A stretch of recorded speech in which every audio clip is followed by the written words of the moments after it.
Here we have a new 2024 Hyundai Elantra Hybrid. This one comes in the limited trim level in Abyss Black. And then we have black H-Tex interior.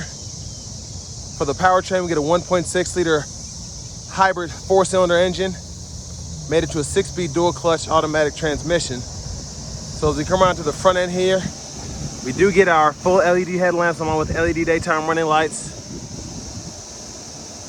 And I like the front fascia for the Elantra. I'm just glad we finally have LEDs here. As we come around the wheels, these are going to be 17-inch alloy. Passive keyless entry on the front. And then to the door panel, we do get memory seat function here. Power windows, power door locks, rear window lock, and then power mirror controls, blind spot monitors. We do get a Bose sound system. I tested out. Pretty good. Hood release, manual tilt, telescoping steering wheel there, and then traction control toggle. Here's the power driver's seat with 2-way power lumbar support. Nice looking seat though. I have it set for someone of my size, being 6'3" with longer legs. But before we check out the rear seat room, big shout out to Hyundai of Cool Springs for allowing me to review this Elantra today. I'll leave a link below in the description. But if you're looking to find a vehicle in your area and you want to get the best possible price from the dealers, make sure you click on that link down below, fill out your info, and we'll make sure that they fight to get you the best price possible. But this sticker's at $31,155. Not a bad price, especially for that fuel economy and for this to be the limited trim with all you get there. But let's go ahead and hop in the back seat. So that's the leg room, which isn't terrible. This is a small car.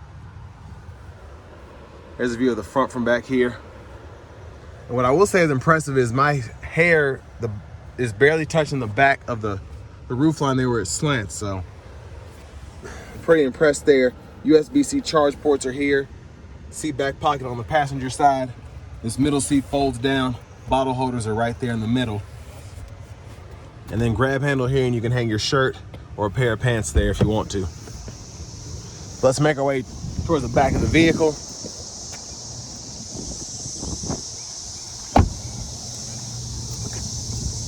So that has I just did, I don't know why I forgot.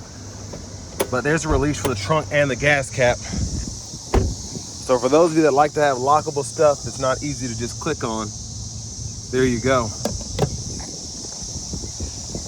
As we come around to the back, we're gonna look at the trunk space first, which is pretty good, I think, just for this to be as small of a car as it is. And I'm gonna try and see if I can, there's a tire inflator kit there. That was kind of difficult, but, and then you can pull there to get your seats to fold flat, and I'll show you how to do that here in a minute. But I think a good looking back end here. I like the design of the tail lamps.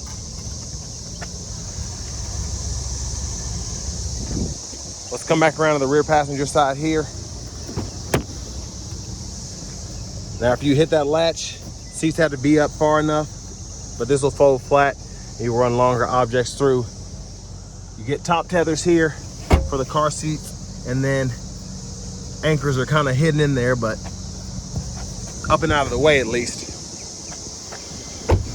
And then to the front passenger seat, you get manual. So just 4-way manual there. Side pockets on both sides here, and then glove compartment there with owner's manuals. And we get ambient lighting. Light strip is right there, it goes across.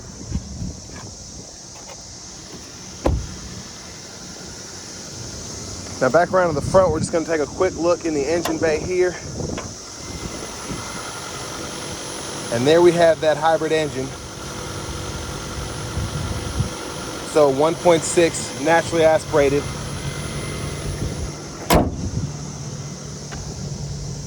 Now as we come around back to the driver's seat, let's go ahead and hop in here. So I don't know if this is wrapped in H-Tex or leather, but feels very nice. Horn sound there. Over here to the radio, there's our screen. I'm gonna cut the fan speed down a little bit. We do get navigation here, so there's the map for that. Type in destination, so on and so forth. Pretty easy to use.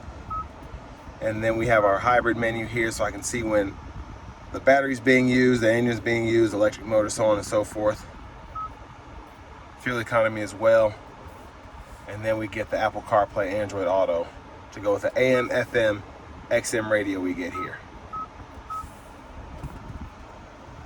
Now for the backup camera, guidelines follow you as you turn the steering wheel, and then you have the front and rear sensors, so those will come up as you get close to an object on that right side.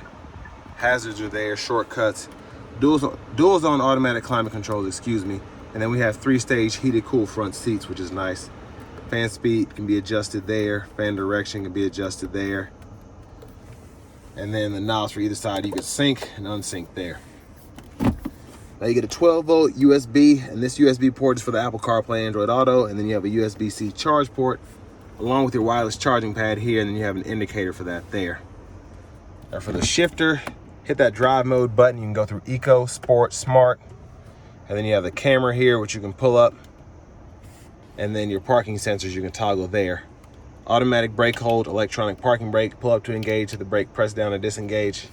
And then for the shifter, just grab the lever, reverse, neutral drive, and you can come over here and manually shift the dual clutch if you so choose. Bottle holders are here. Center console cubby space.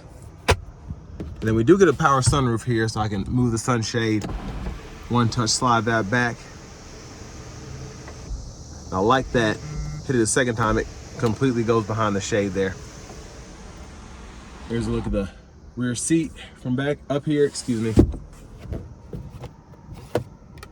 And then there is our vanity mirror for the driver's side. Now back to the steering wheel, blinkers. When the high beams are on, those are the high beams. When you're in auto mode, those are the auto high beams there. And then we have our intermittent wipers on this side, one time off, intermittent low, high, and we can adjust that intermittent frequency there. Pull up here for the front wiper fluid. Hit this mode button to go through your configured audio sources, voice recognition, volume, up, down, mute there. Go through your track list, radio station presets there. Phone button for Bluetooth, and then you have a custom button here.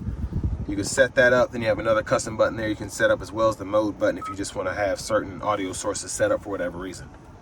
Now to the right side of the steering wheel, we do get Smart Cruise, so we can toggle that on or off here. Lane centering here, gap adjust for the Smart Cruise there. We can adjust speed, pause and resume there, and then we can use this button to go through our sub-menus on the middle part of the gauge cluster, and then we can use these arrows here and the OK button to go through certain options when applicable in those sub-menus.